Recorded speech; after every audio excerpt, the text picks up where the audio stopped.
மக்களே, you are வாட்சிங் in and out life style. நேத்து தாவேக்காவோட 2ஆம் மாநில மாநாடுல விஜய் அவர்கள் நிறைய விஷயங்கள் பேசியிருந்தாரு. இப்ப அவர் பேசினது எல்லாத்துக்குமே மற்ற கட்சி தலைவர்கள் அவங்களோட எதிர்வினையை காட்டியிருக்காங்க அப்படின்னு சொல்லலாம். என்ன மாதிரி விமர்சனங்கள் தாவேக்காவோட விஜய் அவர்களோட ஸ்பீச்சுக்கு வந்திருக்கு, எந்தெந்த தலைவர்கள் என்னென்ன கருத்துக்களை சொல்லியிருக்காங்க அப்படின்றத தான் இந்த வீடியோல நம்ம பார்க்க போறோம். இந்த ஒரு மாநாட்டுல தாவேக்காவோட தலைவர் விஜய் அவர்கள் சொன்னது, டிஎம்கே தான் நம்மளோட முதல் எதிரியா இருக்கும், 2026 டிவிகே விசஸ் டிஎம்கே தான் அப்படின்றத ரொம்ப ஸ்ட்ராங்கா மறுபடியும் பதிவு பண்ணியிருந்தாரு. இதுக்கு திமுகவோட செய்தி தொடர்பாளர் என்ன சொல்லியிருக்காரு அப்படின்னா, முதல்வர் ஆகணும் ஆசை பாத்தீங்கன்னா தாவேக்காவோட தலைவர் விஜய்க்கு வந்துடுச்சு, அதனாலதான் அவர் இப்படிலாம் பேசிட்டு இருக்காரு அப்படின்ற ஒரு கருத்து சொன்னது மட்டும் இல்லாம, இந்த ஒரு மாநாட்டுல தாவேக்காவோட தலைவர் விஜய் அவர்கள் 1000 ரூபாய் கொடுத்துட்டா எல்லாம் வந்துருமா அப்படின்ற மாதிரி சில விஷயங்கள் பேசியிருந்தாரு. அதுக்கு இவர் என்ன சொல்லியிருக்காரு அப்படின்னா, 1000 ரூபாய் கொடுக்கறது அப்படின்றது மக்களை ஏமாத்துறதுக்காக கிடையாது அப்படின்றத அவர்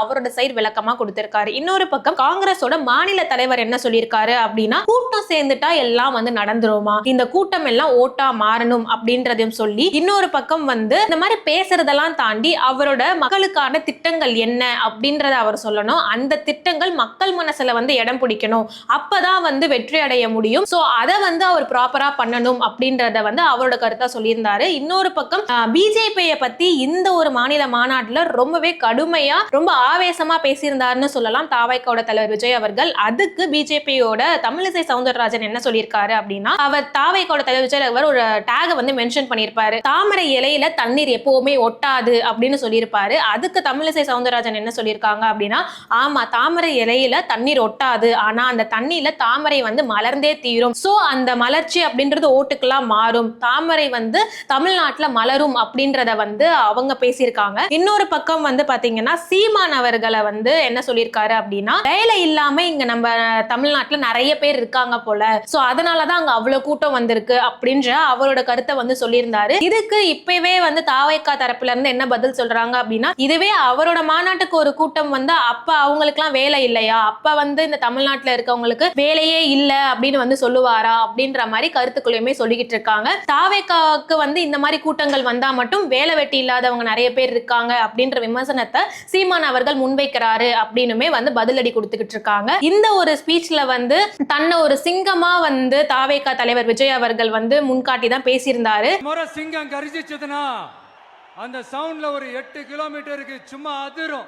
இதனாலே இப்ப ஒரு பக்கம் தாவேக்கா அண்ட் சீமானோட ஆதரவாளர்கள் மத்தியில நிறைய விஷயங்கள் முன்னாடி பின்னாடி அதாவது முட்டிட்டு மோதிட்டு இருக்காங்க அப்படின்னு தான் சொல்லணும். ஏன்னா அந்த அளவுக்கு இந்த ஒரு ஸ்பீச் அப்படின்றது அவங்களை இம்பாக்ட் பண்ணிருக்கு அப்படின்றதையுமே சோசியல் மீடியால பார்க்க முடியுது. இன்னொரு பக்கம் கமல் அவர்கள் கிட்ட இந்த ஒரு தாவேக்காவோட மாநாட்டை பத்தி கேட்கும் போது சில கேள்விகள் கேட்கறாங்க. என்ன அப்படின்னா, நான் இந்த கட்சி பொலிட்டிகல்ஸ்க்கு வரத்துக்கு முன்னாடி அவரே வரன்னாரு, இவர் வரன்னாரு, யாரும் வரல, இவர் எப்படி வர போறாரு அப்படின்ற மாதிரி சில ஜோசியம் எல்லாம் பார்த்துட்டு இருந்தாங்க அப்படின்ற மாதிரி சொன்னிட்டு, அது மட்டும் இல்லாம நான் அடைக்கலம் தேடி அரசியலுக்கு வரல அப்படின்றதையுமே தாவேக்காவோட தலைவர் விஜய் அவர்கள் மென்ஷன் பண்ணியிருப்பாரு. இதை சொல்லி கமல் சார் கிட்ட ஒரு क्वेश्चन கேட்கும் போது அவர் பேர் மென்ஷன் பண்ணி சொன்னாரா, ஏதாவது பேரை மென்ஷன் பண்ணாரா, அப்புறம் எப்படி அட்ரஸ் இருந்தா சொல்லுங்க நான் வேணா லெட்டர் போடுறேன் அப்படின்ற மாதிரி அவரோட பதில அவரோட ஸ்டைல்ல சொல்லிட்டு போயிட்டாரு.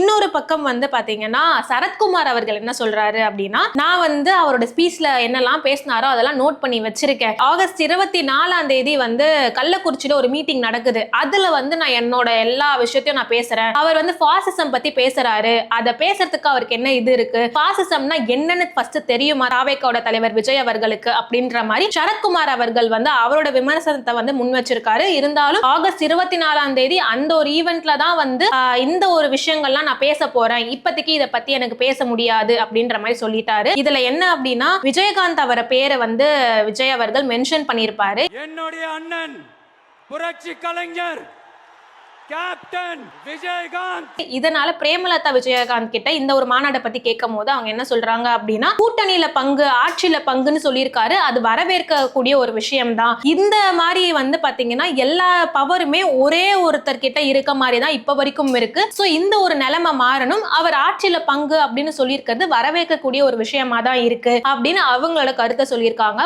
ஓவராலா தாவேக்காவோட தலைவர் விஜய் அவர்களோட அந்த 2ஆம் மாநில மாநாடு ஸ்பீச் அப்படின்றது அரசியல் களத்துல மாநாடுல ஒரு மிகப்பெரிய பரபரப்பை கிரியேட் பண்ணியிருக்கு அப்படின்னு தான் சொல்லணும். நீங்க அவரோட ஸ்பீச்ல இருக்கக்கூடிய அரசியல் ரீதியான எண்ணங்கள் என்னவா இருக்கு அப்படின்றத நீங்க கமெண்ட் பாக்ஸ்ல கமெண்ட் பண்ணுங்க.